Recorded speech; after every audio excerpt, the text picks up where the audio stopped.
I've been asking myself, am I the right person for this? Is this the right thing? And I know that right now there are 22 veterans that commit suicide every day. And this is why I'm doing it, is to help those veterans and others who are suffering, that are in that hell and they can't seem to get out of that darkness. That there's hope for you to be able to climb out of your hell, to climb out of the pits of despair that you are in and come back into the light. The show is for you. I want it to be for you. And I realize too that, this is much bigger than me. This whole healing of the world and bringing light and love and joy and peace and restoration, cultivation of the soul is much bigger than me. So I invite you to go along the journey with me as this show evolves. I'm a veteran. I come from a family of veterans, and I was almost one of those statistics. I was almost one of those 22 veterans that commit suicide every day. And it is truly a blessing to be sitting here. I can't thank Henry enough and all the people here at KUHS for welcoming me and allowing me to have this opportunity to share what I've learned along my journey. And, we're living in challenging times. There seems to be all kinds of things that are happening right now. Even the planet is experiencing hurricanes and fires and earthquakes, and we're caught in something that we don't even know what's happening. There's a shift happening. There's something that's going on, and so we must embrace these times.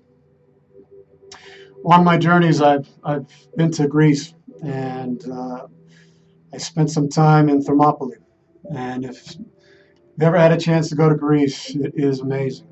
And Leonidas is one of my heroes. And we're going to talk along this show a lot about leadership and what leadership is. And looking at people from ancient times to modern times. And when I went to Thermopylae, it was here on this spot, here on this place, this sacred land. These men stood up, and they were going to fight for the freedom, fight for the people that they loved, that they cared about. They were willing to sacrifice their lives to protect the ones in their way of life. They showed such honor, such integrity, such commitment to their values and their beliefs, and for being free men.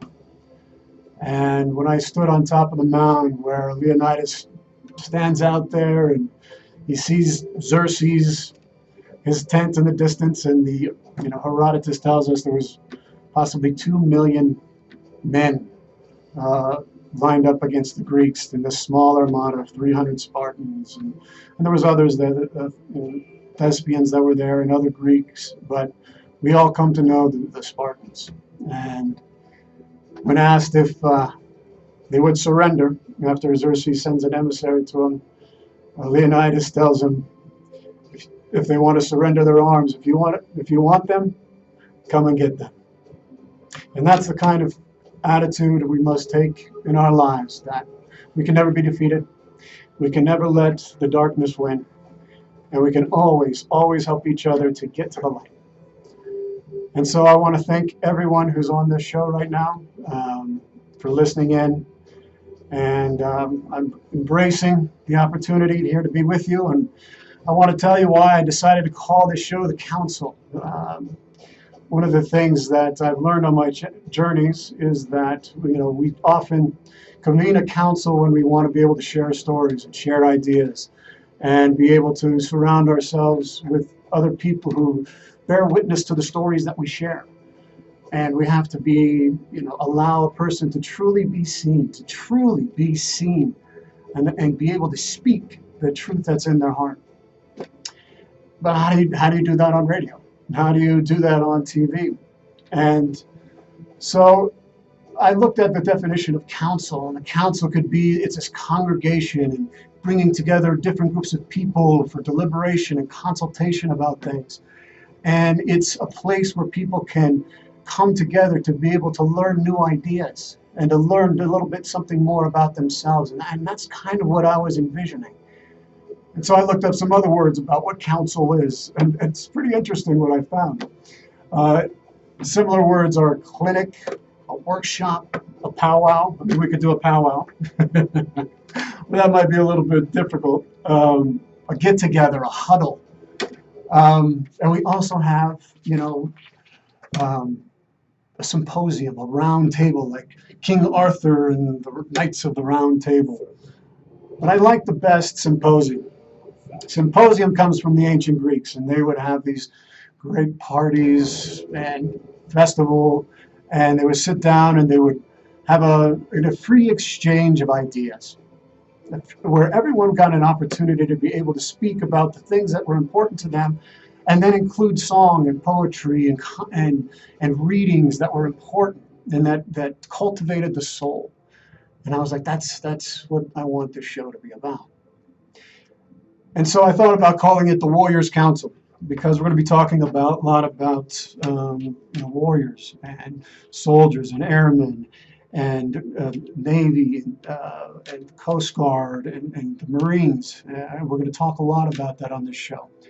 And we're going to be talking a lot about the warrior archetype and the different archetypes that exist in every human being.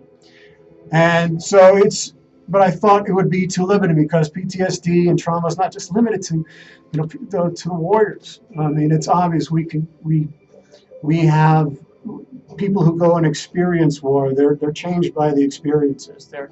They go there, young men and women who go out there and they serve their country and they raise their hand and they're fighting for those principles, the same things that the Greeks and Leonidas and Spartans were fighting for that what free people do to protect other people, to give them that chance of living a free life, even at the cost of their own. And so that's why we do it. I mean, and so some of us have a very difficult time coming back home, and so we have to help them to that return journey back. And so we're going to understand and look at all the different ways that people can make that journey home, and how we heal, how we tend to the soul, how we look at it from a holistic perspective, because we're much more than just the mind. We have to look at this from the mind, from the emotions, from the physical body, and from the spiritual perspective. Because we're integrated human beings. We have to look at it from that holistic perspective. And so I saw that the Warriors Council was going to be too limiting. So, because other people get PTSD too. There was a woman that I spoke to just recently who told me about her experiences with a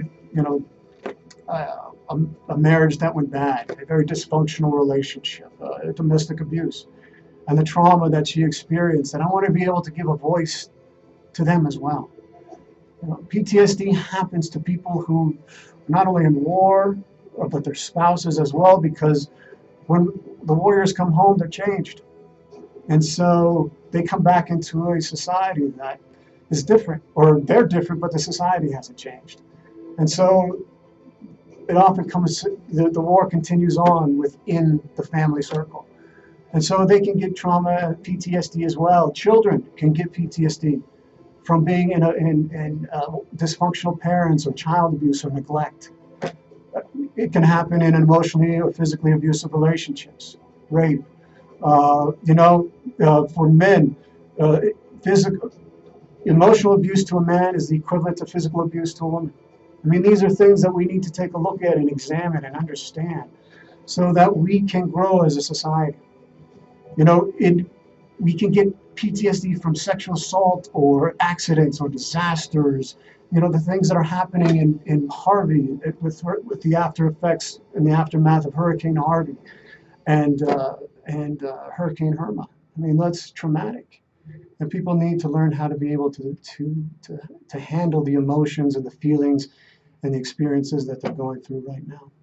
And so and police officers and first responders and people who are on the front lines. And that's one of the things that people who are in the service or people who are in our police officers and firemen, they go towards the danger while most people go away to protect lives. Life is most important. That's why they do it. Life is sacred. And that's one of the things we want to be able to communicate on the show is the sacredness of all life. Even those that we may not agree with, it's still sacred. And so you can also get PTSD from somebody who's in harm's way.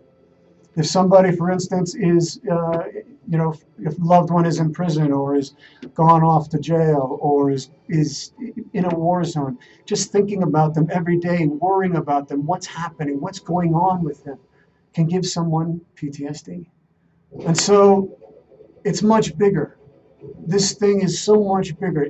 And I like to, post-traumatic stress disorder is an anxiety disorder, yes, and it has symptoms of flashbacks and painful memories and all the anxiety and hyper alertness that comes along with it, and not being able to connect with another human being. But one of the people that I'm going to bring on the show is Dr. Edward Tick, who I can't wait for you to meet and to hear how he has brought together a pathway home for our veterans that has been verified through centuries and civilizations and all these different communities throughout our human existence have followed these paths in order to help bring our warriors back home.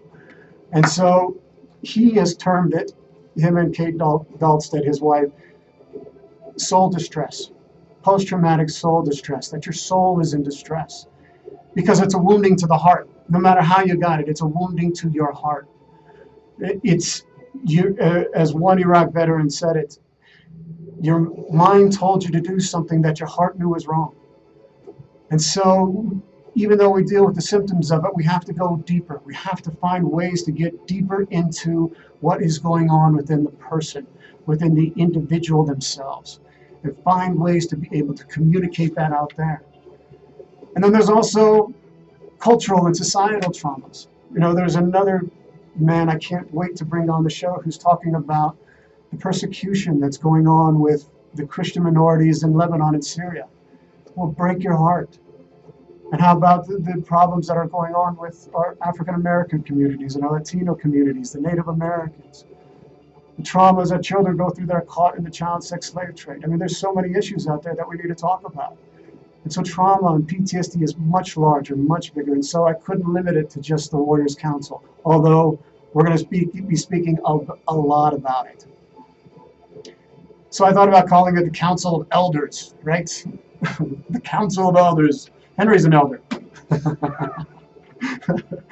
And, and we need to talk about it. Elders carry a lot of the wisdom and the scars and the wounds that their experience helps us to understand our culture and our ancestors that much better.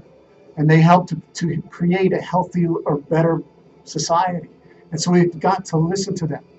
But we've got to listen to all sides. We've got to listen to the left and to the right, to the conservative, the liberal, we've got to the powerless and the powerful. We've got to give voice to the voiceless. And so in the effort to get to the truth of things, so that we can create a better, healthier, more peaceful world, understand the challenges that we face and be able to handle that and converse in healthy dialogue, not oppositional dialogue. We need to put down our swords so that we can find solutions to the problems that we have. And so that's why I brought on the idea of the symposium, this place where we can exchange ideas, concepts. And you may not agree with everything. I may not agree with everything, but I want it to be a place where we can open our hearts and open our minds to how other people perceive the world. There are 7 billion people on this planet, and everybody's got a different way of looking at how life is. And if we can listen to their stories, and that's one of the most important things too, is I want to bring you on the show. Hear your stories. Hear what you have to, what was your experiences? How did you grow from the trauma that you experienced? Share that to the community, because it is through community that we heal. It is through community that we're able to transcend our own limitations and find better ways to live together in harmony, in peace. And so that's my vision for this. And sometimes it's going to make you angry. Sometimes it's going to clash with your beliefs or values. But if we want a kinder world, more compassionate world, we've got to allow ourselves to see things with new eyes and learn from each other. It's our ignorance that keeps us doing the same things over and over again. So let's work together to see things as they truly are and find those solutions together. So that's my mission with this program, is to bring the world healing, understanding, wisdom, love, joy, enlightenment. Now hold on, I'm not a guru. I'm not a guru or anything like that. So I just, when I talk about enlightenment, it means the act of giving understanding. It's the state of having knowledge and understanding, and the act of having knowledge and giving that knowledge and understanding to you. And I'll admit, I don't have all the answers. I wish I did, but I don't. The more I know, I realize the less I know. But I'm going to do my very best to bring you the smartest, the wisest, the best people that I know out there, to bring you the best doctors, the best scientists, the spiritual leaders, the warriors, and those remarkable individuals out there that are doing tremendous work out in the community and are reaching out to help and serve others. You know, I'm going to share you some stories of my own odyssey, and a little bit after this, in just a few moments, I'm going to share you a bit about my story so that you can understand who I am. It's important to understand me and your host. And but I want to promise you that I'm going to do everything I can to give you all the tools that you need to overcome the challenges in your lives from the traumas that you've experienced, so that you can reclaim and live the life you are meant to live, period. You're meant to be happy. You're meant to be joyful. You're meant to live in harmony with all that is. As Marcus Aurelius says, he is in harmony with himself, is in harmony with the whole universe. And every one of you deserves that. And so we're also going to have fun on this show, too. You know, we're going to talk about philosophy and mythology and metaphysics and science and religion and spirituality, the mysteries of life.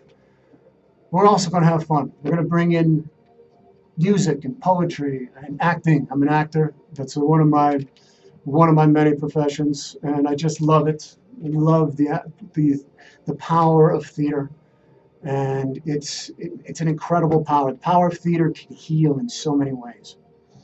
It goes back to the ancient Greeks. The Greeks created theater. Aeschylus, who was a foot soldier, was the first one to have somebody stand outside the chorus and begin to speak and talk. And before that, it was a sacred ritual. It was a ritual for Dionysus. It was a ritual for Apollo. And then the whole community would go in and they would treat it as a spiritual precinct.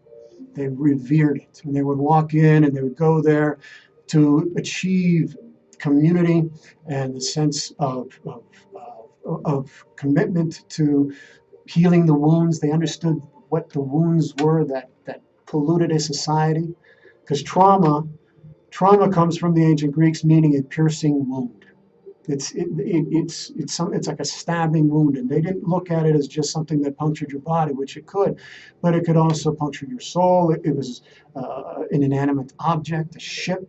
It could be would have a trauma, and when one of us was affected, all of us were affected.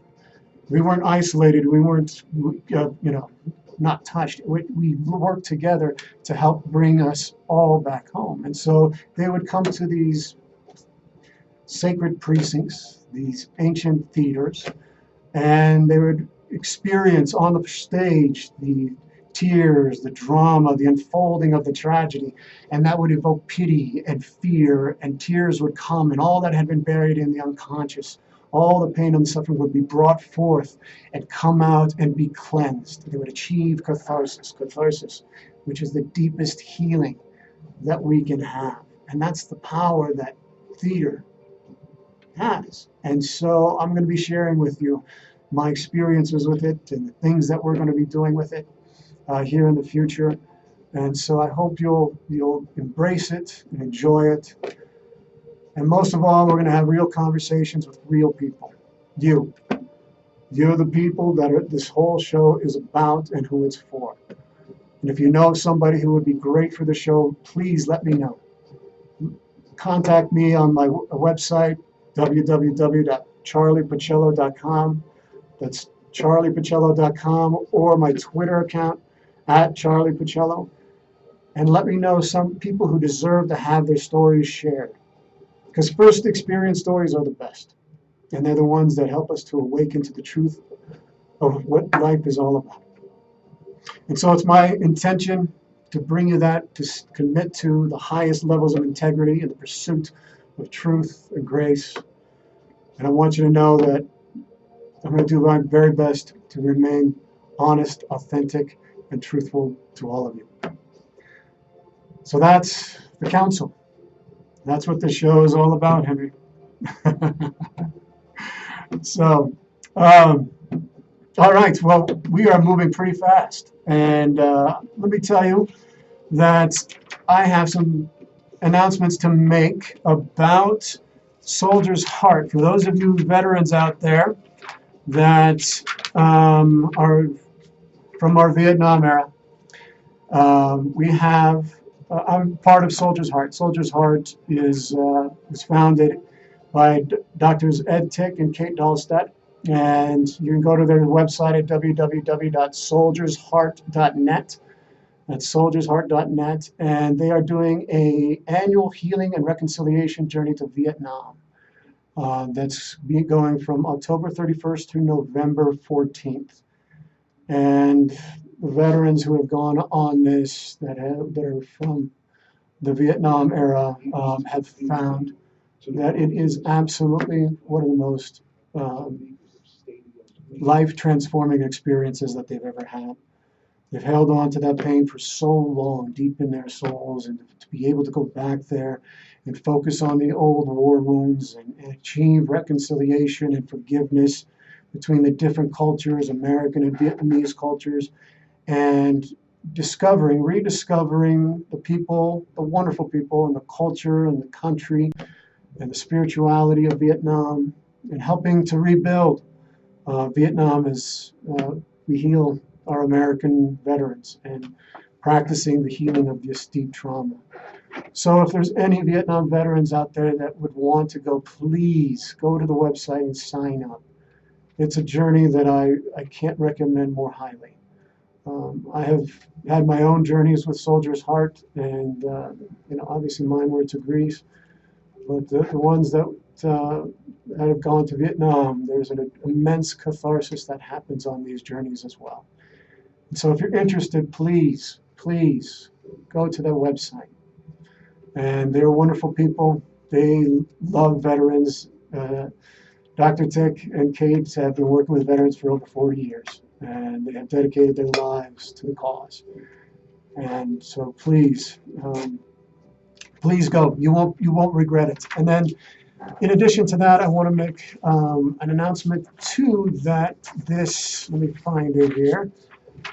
Speaking of Vietnam, there is going to be a movie on PBS that premieres this weekend, September 17th at 8 to 7. I think that's Central Time. It's by Ken Burns and Lynn Novick. And it tells the epic story of the Vietnam War, as it's never been told on film. The Vietnam War is one of those wars that left a deep fissure in our psyche, in our culture, and in our minds, and it affected thousands, millions of people. And so this is a unique approach. It takes in testimonies from about 80 different witnesses, including many Americans who fought in the war and others who opposed it, and looking at it from the Vietnam combatants and civilians from both the winning and losing sides. And so it is a long thing. It is about 18 hours, so it will take some commitment. But the New York Times, James Ponwazic reviewed it, and he says that Ken Burns' Vietnam War will break your heart and win your mind. And Hank Stuver of the Washington Post says, yes, America, PBS's The Vietnam War is required viewing, all 18 hours of it. So please tune in. We must remember our brothers and sisters who were in the Vietnam conflict and honor their service. What happened to them was not right. And they deserve the recognition and the honor that they deserve. They were young men and women who heard the call and went. And whether you agreed with the war or not, that doesn't matter. They deserve to be recognized, valued, and honored for the service that they gave. And so I encourage you to watch it. I encourage you to go to Soldier's Heart. And for those Vietnam veterans that would love it, I couldn't recommend it more. So that's my announcement on soldiers, and I can't wait for you to meet Dr. Tick. He's going to be on the show on October 13th, and it's going to be a fantastic show. Other people who are going to be on the show is Dr. Sarah Larson, who is one of my mentors and teachers who helped me at my most trying point to come back into the light. And so we're going to talk about A Course in Miracles, which was the book that's really saved my life. And then my special guest, who I can't wait to help. I'll announce it when we set on a date, but we're going to talk about what's going on with the Christians in Lebanon and Syria. So this is a powerful show, and I'm asking for people to support it, for people to sponsor it. This could be the only voice out there that gives people an opportunity to hear what others are doing to help heal some of their deepest, most agonizing pain. So if you believe in the message in this show and who it's going out to, I'm asking for your assistance and help to keep it going so that I can reach as many people as possible to help them come and awaken from the suffering and darkness that they're in. So, what's that? You're right. Yeah. I'm just looking at my elder over here. Just wanted to make sure I got my elder Henry here, who's helping me out. This is my first time hosting a radio show, and so he's graciously sitting next to me to help me out to make sure that everything gets done correctly, and to help ease the nerves that I have, and make sure that I'm able to continue and be able to share with you what I have to share today. A little brief introduction of who I am. I came from a family of veterans. My dad was in Vietnam. That's why Vietnam is so important to me. And I fought 2 tours there. And my grandfather was in World War II. And he fought with Patton in North Africa. And so come 3 generations of military service. And they all suffered from war trauma. And when my dad came back and married my mom, there was a lot of pain. And I was born into it. And so I watched a lot of this acting out from the wound, which only perpetuates the wound. But it was a lot of acting out from the wound. And it got seared into my memory. And, that's why I'm such an advocate for people who are caught in conflict within families to seek help. I also work with people who are going through divorce. And conflict between parents is the number one that does so much damage to children. Keep the conflict away. Keep it away from the kids. There's a study out there called the ACEs study, and it's called the Adverse Childhood Experiences. And there's a direct correlation to the number of violent episodes, traumatic episodes, anything that evokes fear, terror, or trauma to a child is now considered primary PTSD. And the way it affects a child's brain, the way it affects their chemistry, the way it affects, that's what they are experiencing whenever they see it or witness it, because their brains are not formed at that time to be able to handle that kind of information coming in. The rational part of the brain is not developed yet. So from 0 to 5 is such a tender age, and it can set a permanent blueprint on how they will live their lives when it comes to relationships, when it comes to how they feel about themselves, their self-worth, their sense of connection to the world, and more importantly, to connection to themselves. If they feel that there's something wrong with mom, there's something wrong with dad, then it's got to be my fault, and that's a lot of way these children feel. That sets a precedent for them, and then it becomes so deeply buried within the unconscious mind that it shapes how they see and view the world.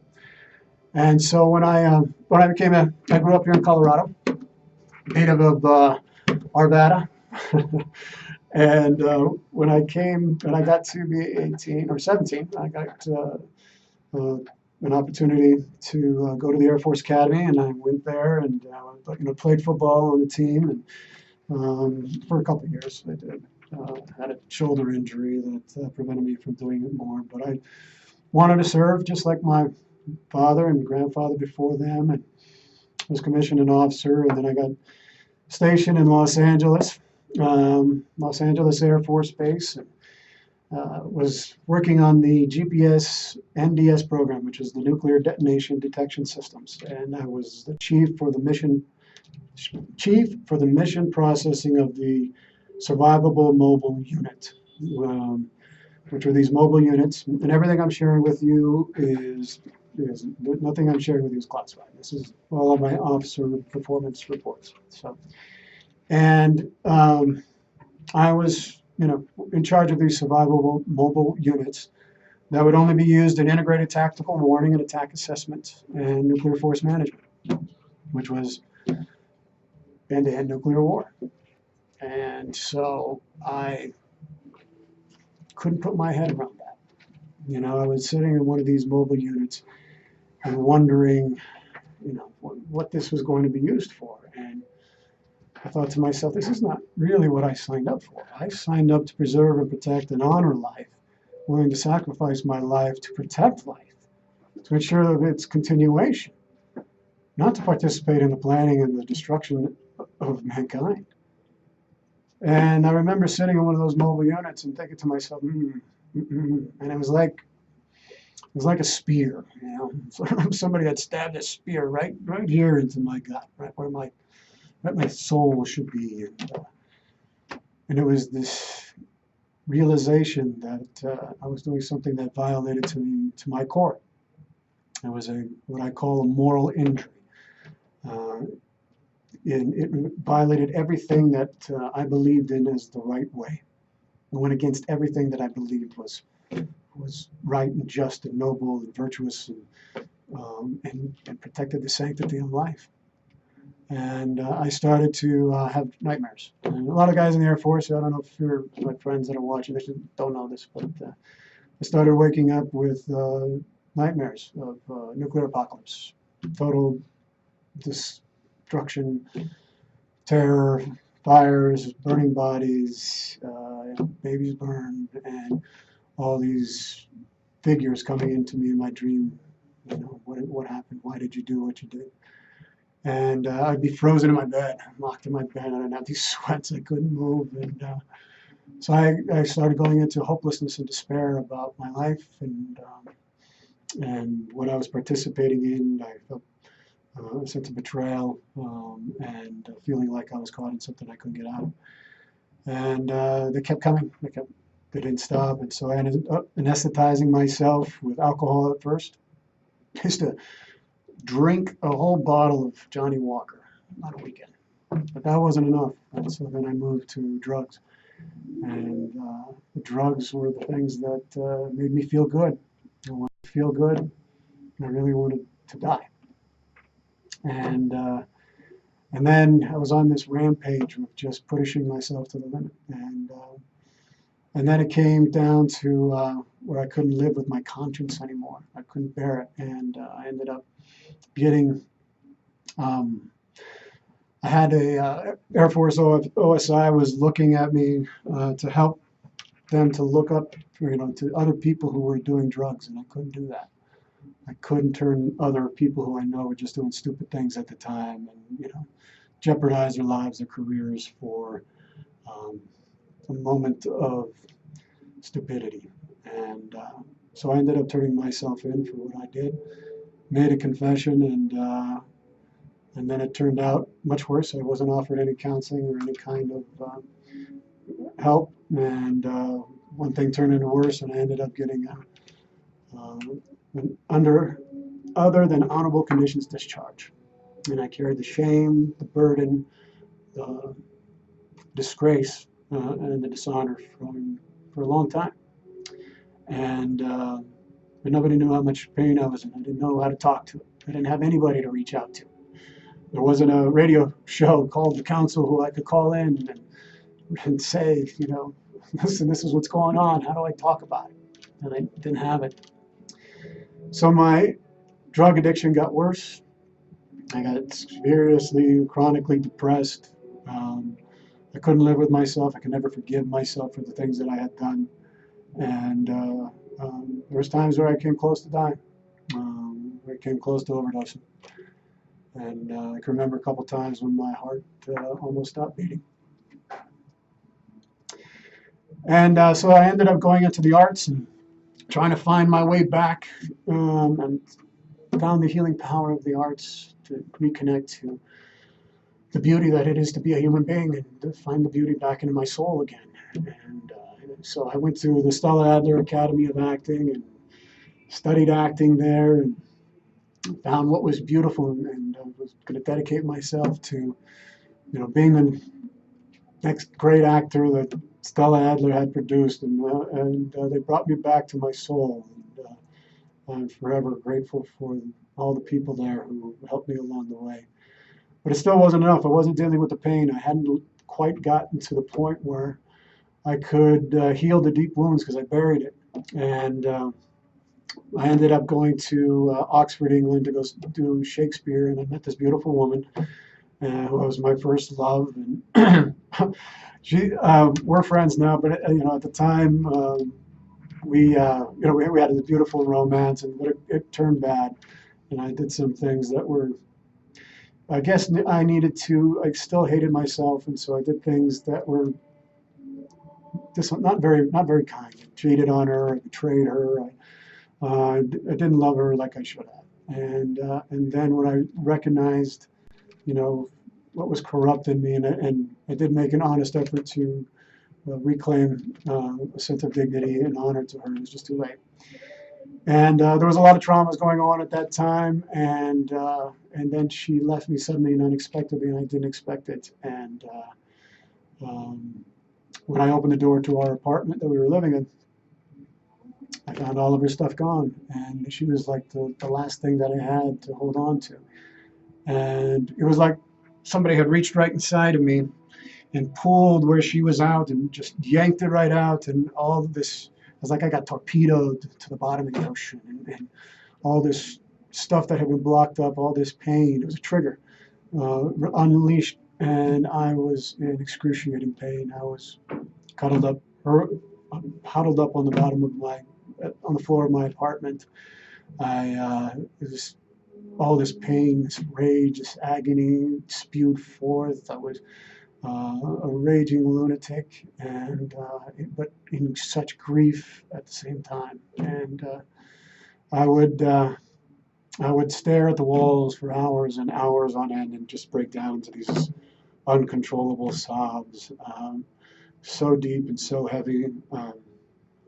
And when the people I was at work, people would wave their hand in front of my face, and I wasn't there. And every time I went outside the apartment, I wanted to run back to where the trauma took place. And every time I opened the door, I kept re-experiencing it over and over and over again. And where my soul should have been, this is where my soul should have been, was not there anymore.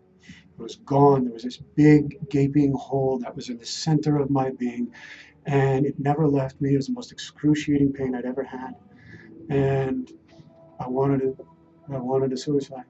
I just wanted the pain to stop. I made such a mess of my life, such a mess, and I wanted to end it all. And but something inside of me said no. Something inside said, just, you got to keep going, make it through one more day. And I got on my hands and knees, and I prayed for the first time in 15 years. and knew that because I had gone away from the church, I'd gone away from faith, I'd gone away from spirituality, and so I was at a crisis point. It was my life, and it was at stake. And so I got on my hands and knees and I started praying like I never prayed in all my life because I knew I was in trouble. And then I was doing this A Course in Miracles, which was my lifeline. And it was all the memories and all the feelings, and the pain was resurfacing, and all the traumas and all the nightmares that were coming back, and all the feelings of not being able to escape. Um, lasted, I kept it. I kept going. And then I found someone who offered to help me, who said, I want to help you. And from there, I've come back. And so that's the thing. You can come back from this. You can if you want. And I mean, I think to myself, five and a half years ago, I was in such agony, and here I am now having a platform to speak to the entire world. And it is such a blessing. And so if I can do it, you can do it. I want to give you a couple tools before we go and close out the show that'll help you along your way, that helped me along my way so much. And one of the things that I want you to do is to write and create a gratitude journal. All right, get a journal and do it for 30 days. All right, and in that journal, you write every day 5 things that you're grateful for. I'm grateful I'm alive. I'm grateful for that I have shoes on my feet. I'm grateful that I have a home that I live in. I'm grateful that I have beautiful friends and family around. I'm grateful that I have a cup of coffee in the morning. And every day when you wake up, write something that you're grateful for. And it's got to be different every day. And then write also 3 things that you're grateful for not. All right? And grateful for not means that you're grateful for not still being in a war zone. I'm grateful for not having a terminal illness. I'm grateful for not being caught in the eye of a hurricane. I'm grateful for not having, for not drowning, whatever it may be, so that you're getting perspective and understanding of the things that you can be grateful for. Gratitude and thankfulness and appreciation helps to open our hearts.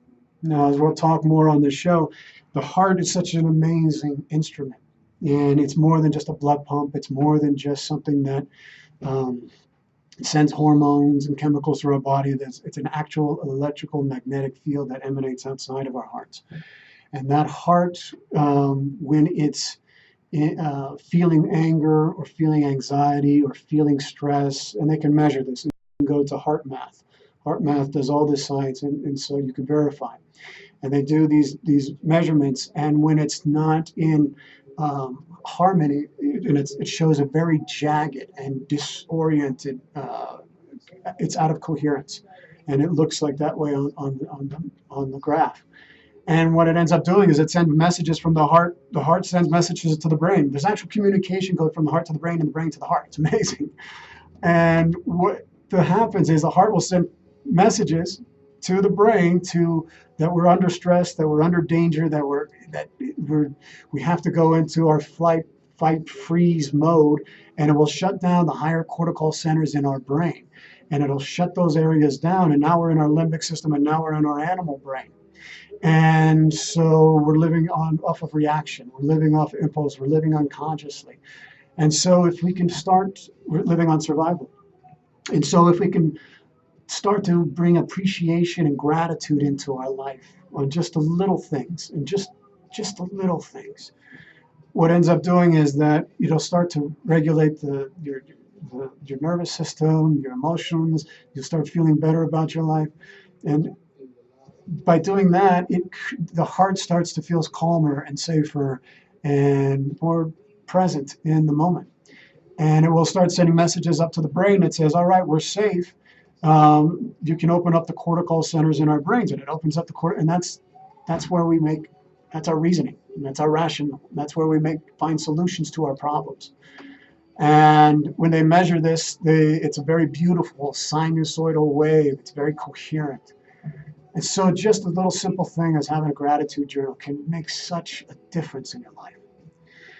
The other thing that I want to pass on to you is what I call the bliss list.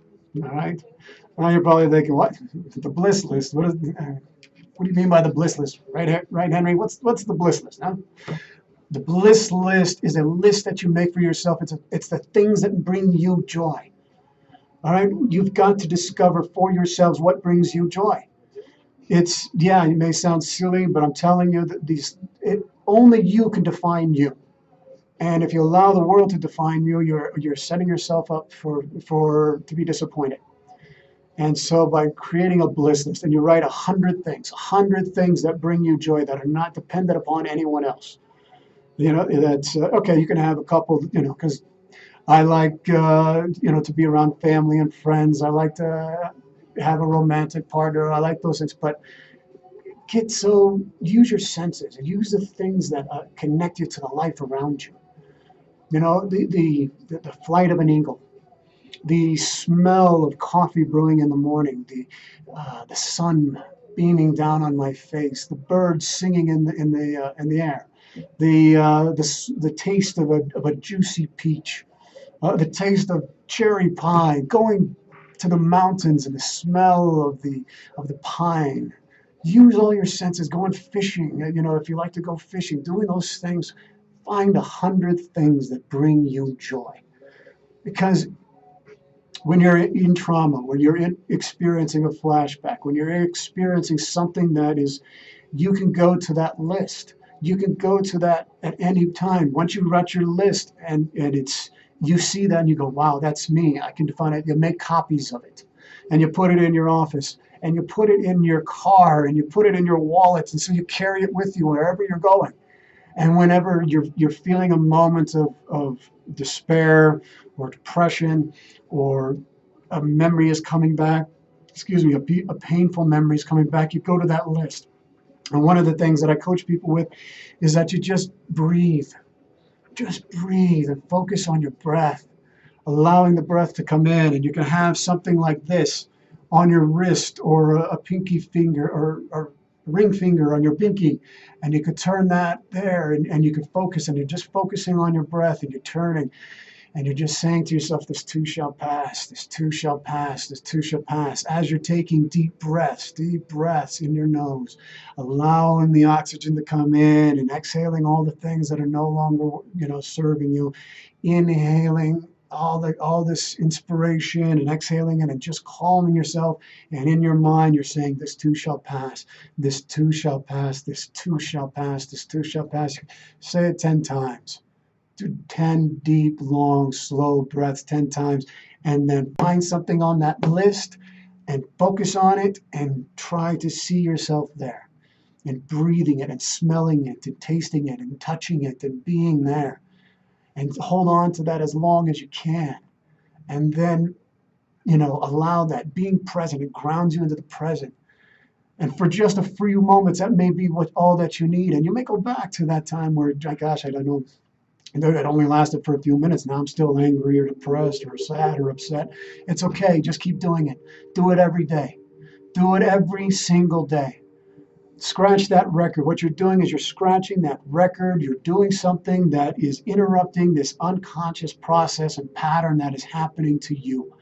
And so the more you do it, the more you're rewiring your brain. The neuroplasticity of the brain is phenomenal.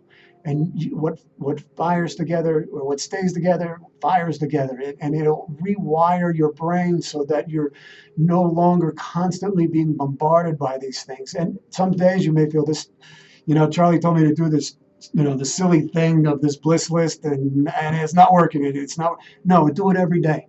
It's just like going to the gym. When you go to the gym, sometimes you're angry, sometimes you're upset, sometimes you're feeling bad, sometimes, but you go to the gym anyway.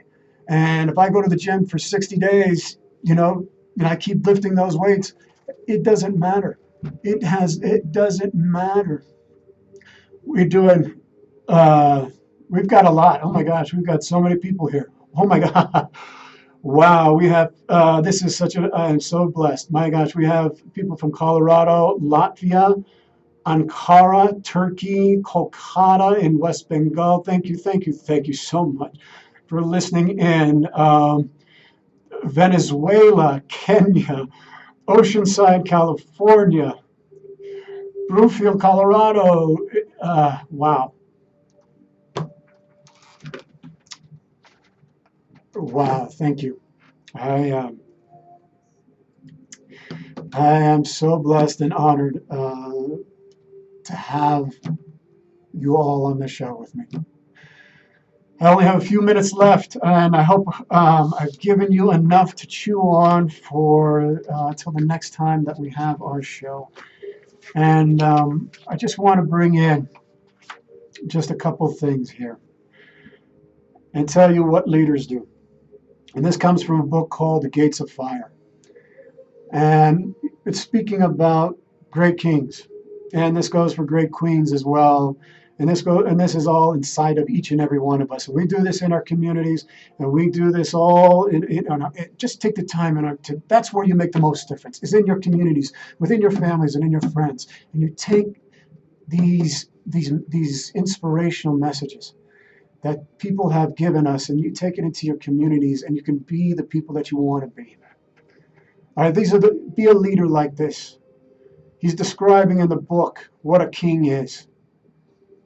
I will tell His Majesty what a king is. A king does not abide within his tent while his men bleed and die upon the field. A king does not dine while his men go hungry, nor sleep when they stand at watch upon the wall. A king does not command his men's loyalty through fear, nor purchase it with gold.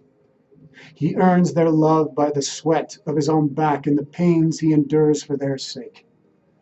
That which comprises the harshest burden, a king lifts up first and sets down last. A king does not require service of those he leads, but provides it to them. He serves them, not they him.